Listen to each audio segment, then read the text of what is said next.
மலைப்பாம்பும் மான்குட்டியும். ஒரு நாள் மான்குட்டி ஒன்று தனது தாய்க்காக நாவல் பழங்களை பறிக்க ஆற்றை கடந்தது.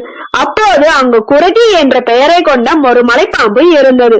அது 20 அடி நீளமான மரங்களின் கிளையில் படர்ந்து இருக்கும். அது அழகிய உடம்பும் கரும்புள்ளிகளும் கொண்டது. கரும்பழுப்பு, பழுப்பு என்ற பல நிறங்களில் மலைப்பாம்புகள் இருக்குமே தவிர இப்படி லட்சணமான கரும்புள்ளிகளுடன் பார்ப்பது மிகவும் கடினம்.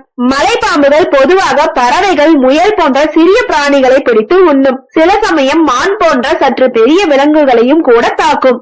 ஆனால் குரட்டி வித்தியாசமாக காட்டு எருமை கன்று, சிறுத்தை போன்றவற்றை கூட தனது குரட்டி பிடியால் நொறுக்கி எடுத்துவிடும். அதனால் அதற்கு குரட்டி என்று பெயர் வழங்கி வந்தது. குரட்டி ஆற்றங்கரையே படுத்து கொண்டிருந்தது. ஆற்றங்கரையில் வரும் மிலா மான்குட்டியை பார்த்தது. மான்குட்டி தனது பக்கமாக வரும் வரை காத்திருந்தது. மானும் ஆற்றை கடந்து குரட்டி இருக்கும் இடத்தை நோக்கி வந்தது. மானை குரட்டி சுற்றி கொண்டது. அம்மா என கத்தியது மான்குட்டி. குரட்டி அதன் முகத்தை பார்த்தது. பாவமாக இருந்தது. மான் தேம்பி அழுதது. அதன் கண்களில் கண்ணீர் வழிந்து கொண்டிருந்தது. குரட்டி இப்படி திடீர் தாக்குதல் நடத்தும் போது எந்த ஒரு மிருகமும் தப்பிக்க போராட்டம் நடத்தும். மான் குட்டியை பார்த்து, நீ ஏன் அழுகிறாய் என்றது குரட்டி. மான் தனது அழுகையை நிறுத்திவிட்டு, எப்படியும் நாம் சாகுவது உறுதி. சாகும் முன்னர் அம்மாவின் உயிரை காப்பாற்றிய பெருமையாவது என்னை சேரும். நீங்கள் எனக்கு உதவுங்கள் என்றது மான். நான் எப்படி உதவ முடியும் என்றது குரட்டி. மொட்டச்சி அம்மன் பாறைக்கு சென்று நாவல் பழங்களை எடுத்து என் அம்மாவிற்கு கொடுத்துவிட்டு நான் வருகிறேன். பின்னர் உன் இஷ்டப்படி என்னை கொன்று சாப்பிடு என்றது மான். நீ மீண்டும் என்னிடம் திரும்பி வருவாய் என்று எனக்கு நம்பிக்கை இல்லை. அப்படி என்றால் நீ என் கூடவே வா. நாவல் பழங்களை எடுத்து என் தாயிடம் சேர்த்ததும் நீ என்னை கொன்று சாப்பிடு என்றது மான்.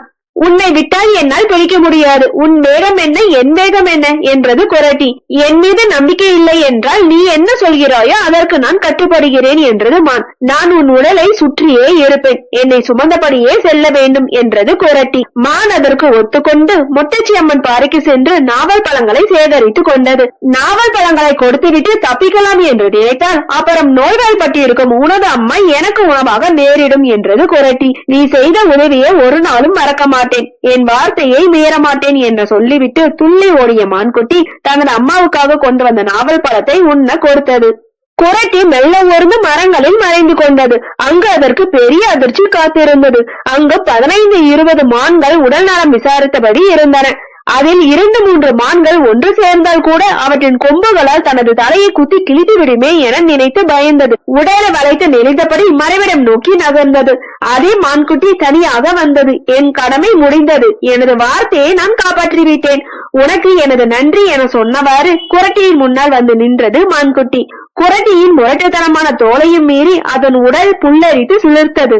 எனக்கு உதவி செய்த உன்னை காட்டிக் கொடுக்க மாட்டேன் என்றது மான். உன்னை கொன்று தின்ன போகும் நான் எப்படி உனக்கு உதவியவன் ஆவேன் என கேட்டது குரட்டி. நீ சொல்வது சரிதான். ஆனால் நீ உதவாவிட்டால் என் அம்மாவை காப்பாற்ற முடியாது போயிருக்கும். பெற்றோருக்காக எனது உயிரை தருவதை விட பெருமை தரக்கூடிய விஷயம் உலகத்தில் வேற என்ன இருக்க முடியும் என்றது மான். குரட்டி தனது தலையை மெல்ல உயர்த்தி மான்குட்டியின் கண்களில் வழிந்த கண்ணீரை துடைத்து, தாய்க்காக தனது உயிரை தர துணிந்த உன்னை வணங்குகிறேன் என சொல்லிவிட்டு மானை உயிரோடு விட்டு சென்றது. நீதி எப்போதும் மற்றவருக்கு உதவும் குணம் இருத்தல் வேண்டும். ஓகே ஃப்ரெண்ட்ஸ், நெக்ஸ்ட் வீடியோல பார்க்கலாம். இந்த வீடியோ உங்களுக்கு பிடிச்சிருந்தா லைக், ஷேர், சப்ஸ்கிரைப் பண்ணுங்க. தேங்க்யூ.